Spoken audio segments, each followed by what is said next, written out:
Student, आज का topic है रेजिस्टेंस वर्सेस कंडक्टेंस, उसके बाद रेजिस्टिविटी वर्सेस कंडक्टिविटी, फिर अगेन आपको हम बताएंगे कंसेप्ट ऑफ करंट डेंसिटी, फिर हम ओम्स लॉ का वेक्टर फॉर्म डिस्कस करेंगे, लास्ट में कुछ क्वेश्चन करेंगे।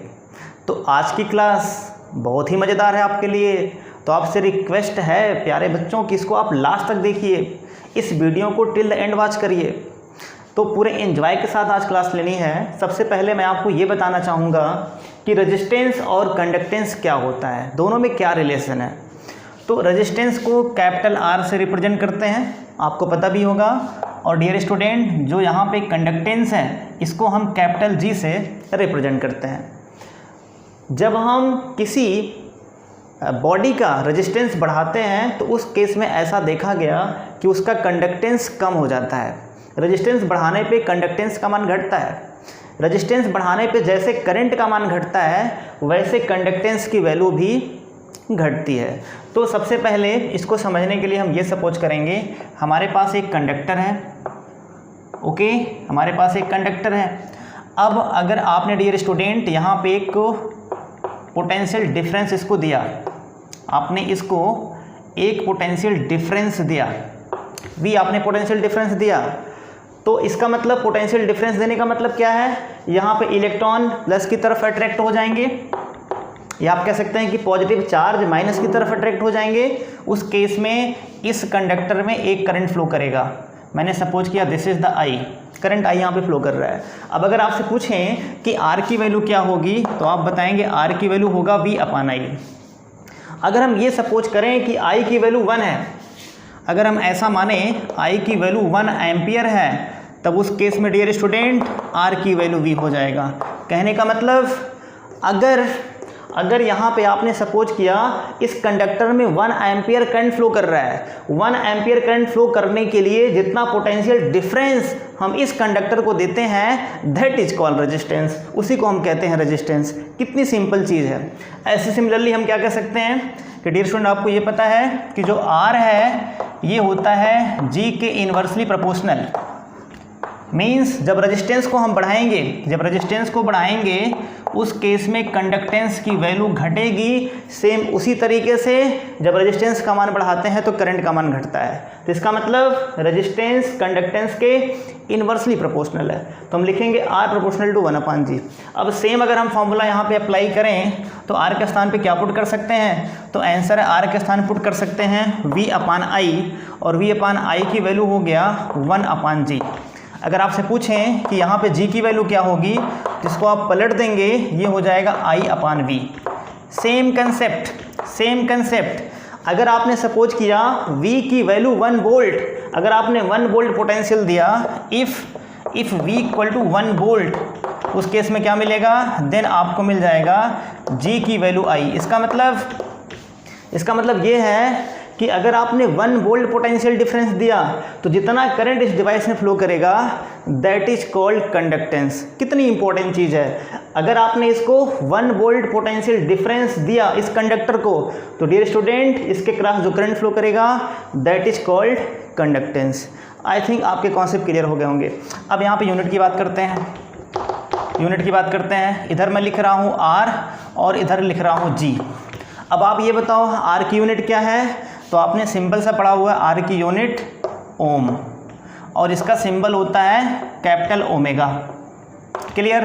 बट यहाँ पे जब हम यूनिट की बात करेंगे तो 1 अपॉन ओम हो जाएगा, इसको हम लिखेंगे ओम इनवर्स, या इसको हम क्या लिखते हैं, दैट इज कॉल्ड महो, इसको हम महो भी कहते हैं। और ये क्या हो जाएगा, ओम की पावर -1, ये हो गया। तो कहने का मतलब ये ऐसा ही यूनिट है जो आपको याद रखना है। अब हम बात करेंगे रेजिस्टिविटी एंड कंडक्टिविटी की। तो सिंपल सी बात है, रेजिस्टिविटी का मतलब, रेजिस्टिविटी और कंडक्टिविटी ये किसी मटेरियल के लिए होते हैं। Resistivity and conductivity dear student ये दोनों किसी मटेरियल के लिए हम सपोज करते हैं, जबकि इसके पहले रेजिस्टेंस एंड कंडक्टेंस ये दोनों किसी बॉडी के लिए था, ये दोनों किसी बॉडी के लिए था। बट यहाँ पर हम ये दोनों जो सपोज करेंगे ये किसी मटेरियल के लिए होगा। बहुत ही इंपॉर्टेंट चीज़ है, ये हमेशा मटेरियल के लिए होता है। तो यहाँ पे जो रेजिस्टिविटी है इसको हम रो से रिप्रेजेंट करते हैं और जो कंडक्टिविटी है इसको हम सिग्मा से रिप्रेजेंट करते हैं। यहाँ पे भी सेम कंसेप्ट है, जब रो को हम बढ़ाएंगे उस केस में सिग्मा का मान घटेगा। इसका मतलब यहाँ पे भी जो रो है डियर स्टूडेंट, ये सिग्मा के इन्वर्सली प्रोपोर्शनल है, ये सिग्मा के इन्वर्सली प्रोपोर्शनल है। अब अगर हम यहाँ से पूछें आपसे कि रो का डायमेंशन क्या होगा, तो आपको पता है कि रो का जो यूनिट डायमेंशन है, अगर हम यूनिट की बात करें तो एक तरफ रो लिखता हूँ एक तरफ सिग्मा लिखता हूँ, तो रो का जो यूनिट होगा इसको हम बोलेंगे ओम मीटर, आपको बताया गया ओम मीटर। और यहाँ पे जब बात करेंगे हम तो ये हो जाएगा ओम मीटर पावर -1, या इसको हम और क्या लिख सकते हैं, ओम की पावर -1 मीटर की पावर -1। बहुत ही बेसिक है। रेजिस्टिविटी एंड कंडक्टिविटी दोनों एक दूसरे के रेसिप्रोकल होते हैं। जब रेजिस्टिविटी का मान हम बढ़ाएंगे उस केस में कंडक्टिविटी का मान घटेगा। ऐसा हम सपोज करते हैं जब कोई कंडक्टर हमारे पास होता है तब। बहुत ही बेसिक चीज़ है ये, बहुत ही बेसिक चीज़ है। अगर आपने यहाँ पे करंट फ्लो करवाया, करंट यहाँ पे फ्लो किया, तो इस केस में अगर रो का मान बढ़ेगा तो सिग्मा का मान घटेगा। बहुत ही बेसिक है। अब हम बात करेंगे करंट डेंसिटी की।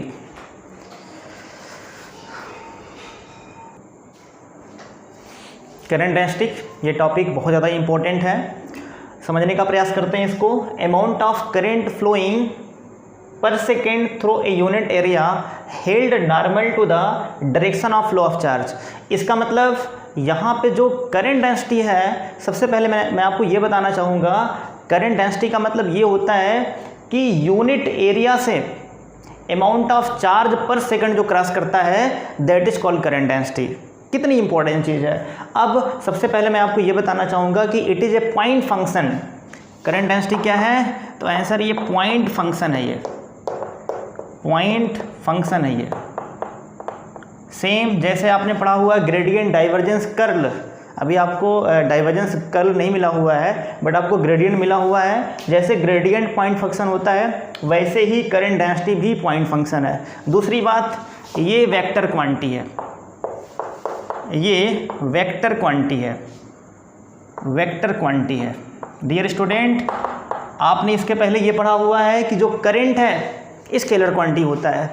करंट स्केलर क्वांटिटी है but current density vector quantity है। कितनी इंपॉर्टेंट चीज़ है। अब अगर हम आपसे पूछें कि इसका डेफिनेशन क्या बनेगा, अगर मैंने ये सपोज किया कि ये छोटा सा एरिया यहाँ पे ए है, मैंने एज्यूम किया this is the area A, ये एरिया ए है और यहाँ से जो करंट पास हो रहा है, यहाँ जो करंट पास हो रहा है this is the current I, okay.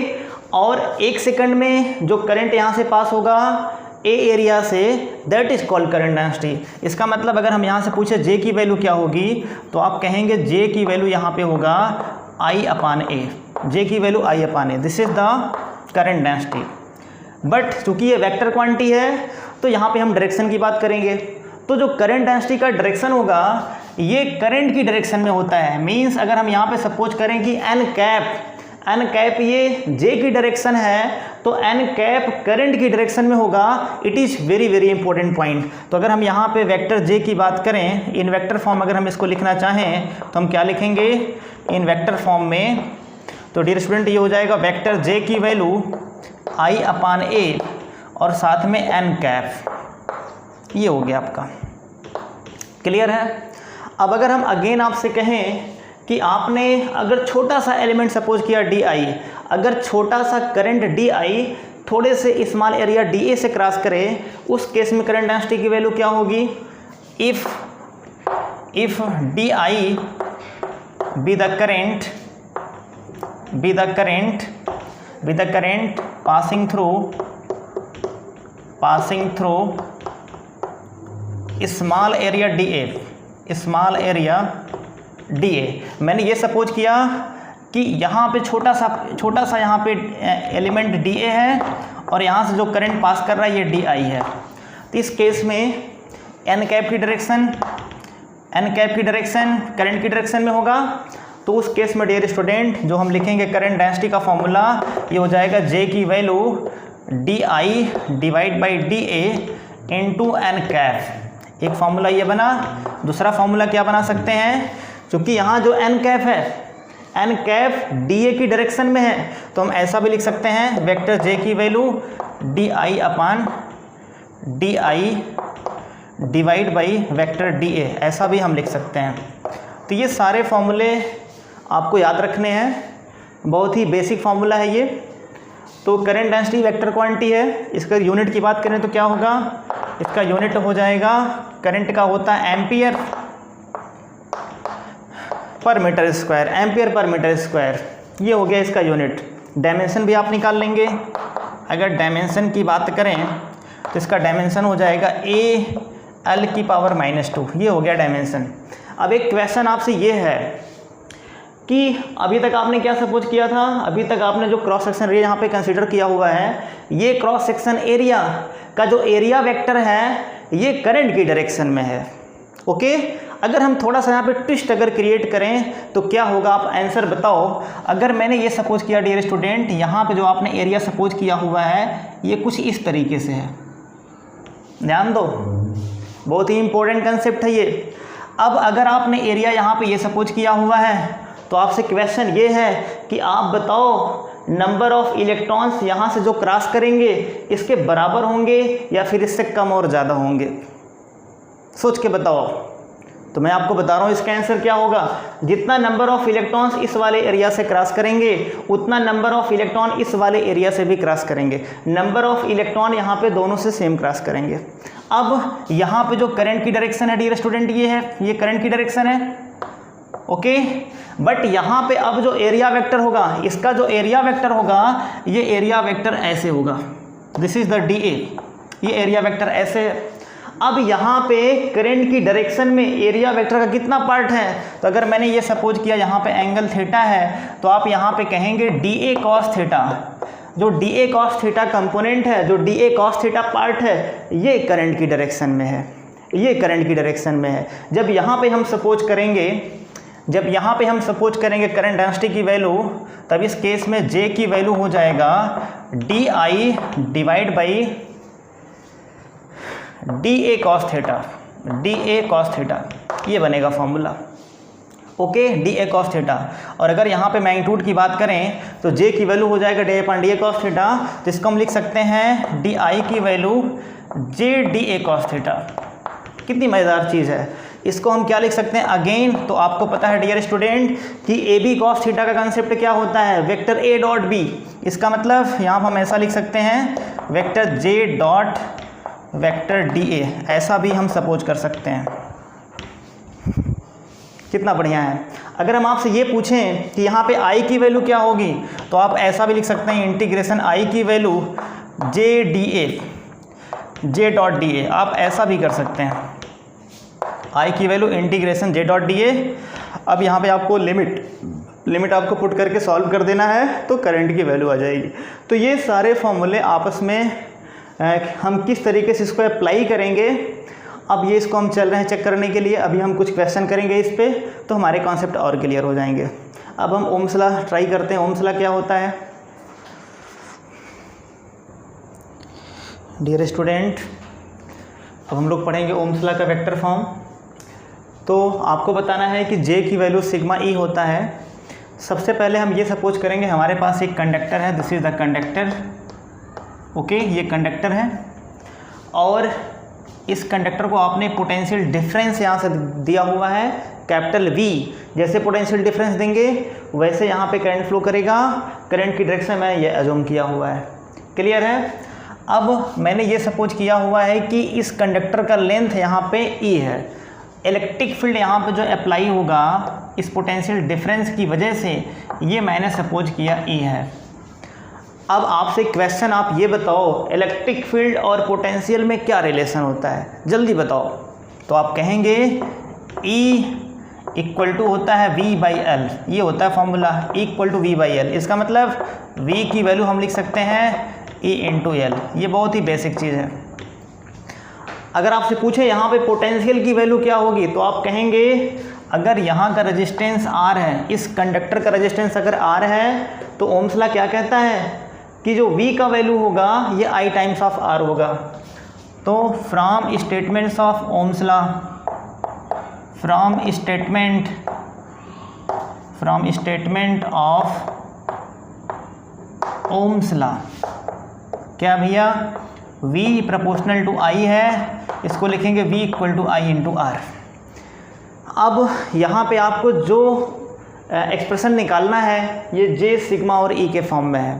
तो सिंपल सी बात है, आपको E चाहिए तो यहाँ से हम E का मान पुट कर सकते हैं, V बराबर EL पुट कर सकते हैं, तो यहाँ से पुट कर देंगे V के स्थान पे EL। और जहाँ पे I लिखा हुआ है, अभी मैंने आपको बताया एक रिलेशन कि J की वैल्यू होता है I अपान A, J का मान होता है I अपान A। तो यहाँ से I की वैल्यू क्या हो जाएगा, तो आंसर I बराबर यहाँ से होगा J इंटू A। हम ऐसा भी पुट कर सकते हैं, जहाँ पे I है वहाँ पे J इंटू A, तो यहाँ पे पुट कर दिया, जहाँ पे I वहाँ पे J इंटू A। जहाँ पे R वहाँ पे क्या पुट करेंगे, आपको ये भी पता है कि R की value rho L by A होता है, तो यहाँ पुट कर देते हैं रो L बाई A।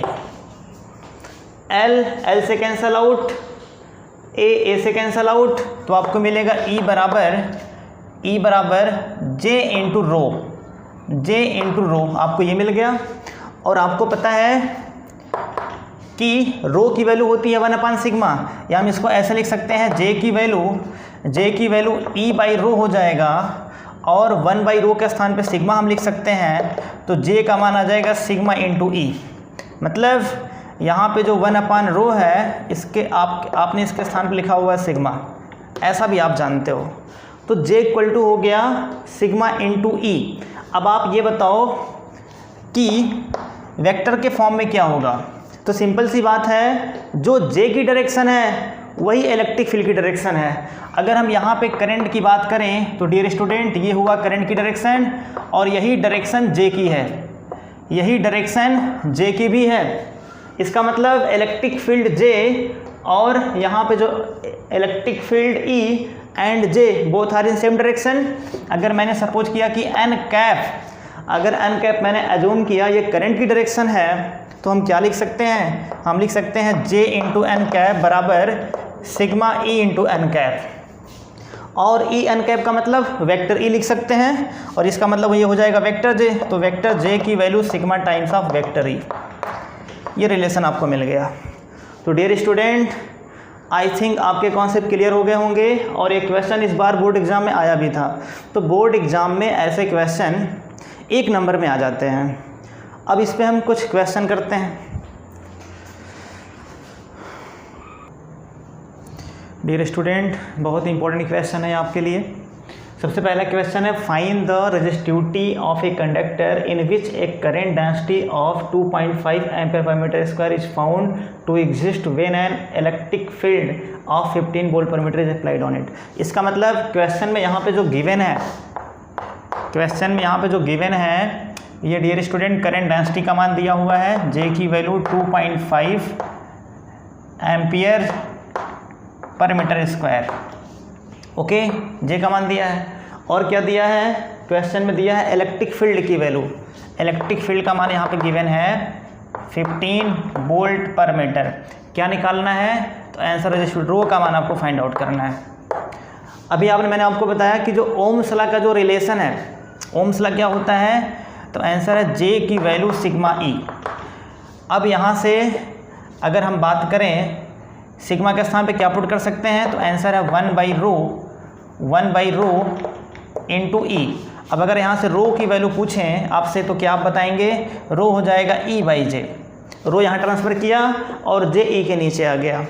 अब यहाँ पे E का मान कितना गिवन है, तो आंसर है 15, और यहाँ पे ये है 2.5, 15 वोल्ट पर मीटर और divide by 2.5 ampere per metre square.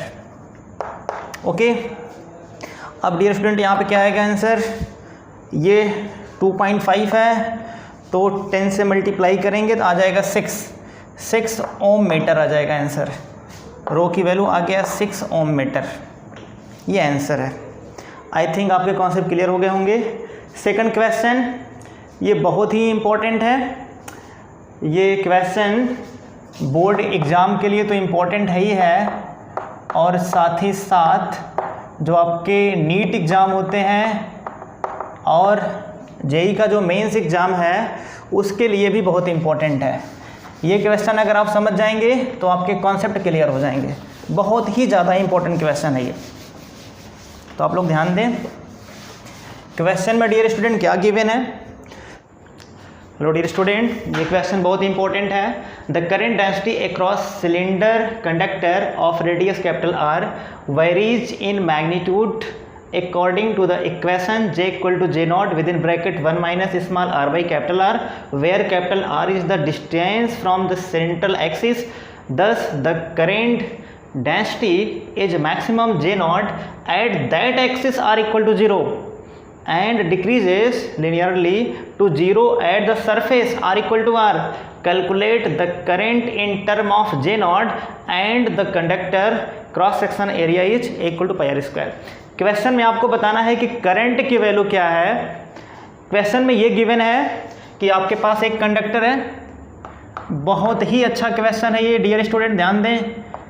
एक आपके पास ये कंडक्टर है, ओके, ये कंडक्टर मैंने अज्यूम किया, दिस इज द कंडक्टर। एक मिनट, क्या बना रहा हूँ, ये कंडक्टर है dear student, this is the conductor, okay. और मैंने अज्यूम किया इस कंडक्टर की ये axis, this is the axis. इसमें दिया है इसका रेडियस कैपिटल आर और इसका जो एरिया ये भी गिवन है pi R square, this is the capital A, यहाँ पे गिवन है। क्वेश्चन में ये कह रहा है कि r इक्वल टू 0, इसके सेंटर पे स्मॉल r का मान 0 होगा और सेंटर पे J नॉट है, करंट डेंसिटी J नॉट है, सरफेस पे करंट डेंसिटी का मान 0 होगा, इसके सरफेस पे r इक्वल टू r होगा और यहाँ पे J का मान 0 क्वेश्चन में गिवन है। क्लियर? अब क्वेश्चन में ये भी गिवन है कि अगर आप इस एक्सिस से r सेपरेशन पे जाओ, उस केस में करंट डेंसिटी का मान J naught 1 minus r by R होगा। तो मैंने सपोज किया कि स्मॉल r डिस्टेंस पे ये कोई एक पॉइंट P है, इस पॉइंट P पे जो करंट डेंसिटी है ये कितना गिवन है, तो यहाँ पे J की वैल्यू गिवन है J naught 1 minus r by R at a distance small r from axis, ये क्वेश्चन में गिवन है, ओके। अब आप ये बताओ डियर स्टूडेंट कि अगर यहाँ पे आपको J गिवन है तो उस केस में करंट की वैल्यू आप कैसे फाइंड आउट करेंगे?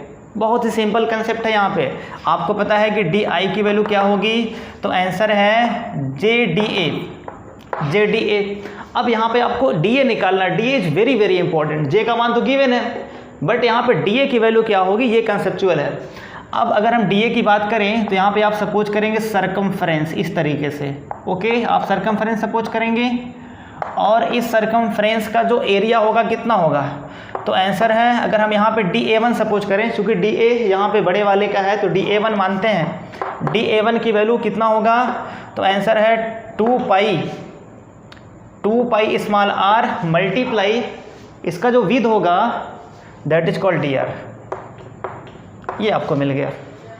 अब अगर हम यहाँ पे वैल्यू पुट करें DA1 और J का मान, तो क्या मिलेगा आपको, DI की value J naught 1 minus r by capital R और साथ में 2 पाई r और ये dr, बहुत ही बेसिक है। अब अगर हम नेट करंट की बात करें तो यहाँ पे इंटीग्रेट करेंगे इसको और यहाँ मिलेगा इंटीग्रेशन और J naught 1 minus r by capital R 2 pi r into dr।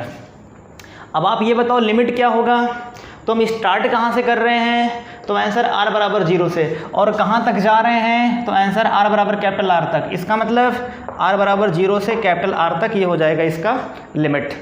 सब बाहर कर लो जो कांस्टेंट है, क्या कांस्टेंट है, 2 पाई J नॉट यहाँ पे कांस्टेंट है, क्या बचेगा, 0 से r minus r square by capital R into dr। r से मल्टीप्लाई किया तो यहाँ पे r होगा और यहाँ पे r square by capital R। अब इसको कर देना है इंटीग्रेट, 2 पाई J नॉट, इसको कैसे इंटीग्रेट करेंगे, तो r का इंटीग्रेशन आपको पता है r स्क्वायर बाई 2 और r स्क्वायर का r क्यूब बाई 3 और साथ में r है तो ये हो जाएगा, और यहाँ पे लिमिट लगाएंगे 0 से r। अब आप ये बताओ, सबसे पहले अपर फिर लोअर लिमिट रखने का तरीका है, तो यहाँ पे डियर स्टूडेंट कितना आएगा, यहाँ पे मैं कर दे रहा हूँ, तो i की वैल्यू सीधे सीधे हो जाएगी 2 पाई J नॉट और यहाँ पे capital R square by 2 minus capital R square by 3r, ये हो गया।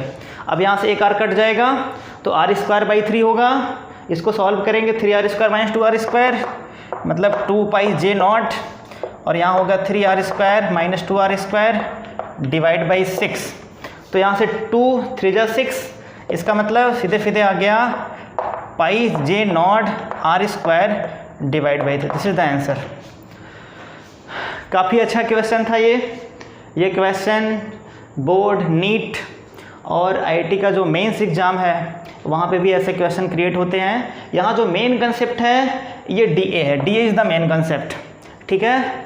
तो इसके बाद जो मेरा लेक्चर होगा डियर स्टूडेंट, बहुत ज़्यादा इम्पॉर्टेंट टॉपिक है, बहुत ही ज़्यादा क्रिएटिव टॉपिक है, उसका नाम है ड्रिफ्ट वेलोसिटी। तो जो नेक्स्ट टॉपिक हम कल आपको बताने वाले हैं बहुत इंपॉर्टेंट है, आप लोग प्लीज़ उस वीडियो को टिल द एंड वॉच करिएगा। Thank you so much.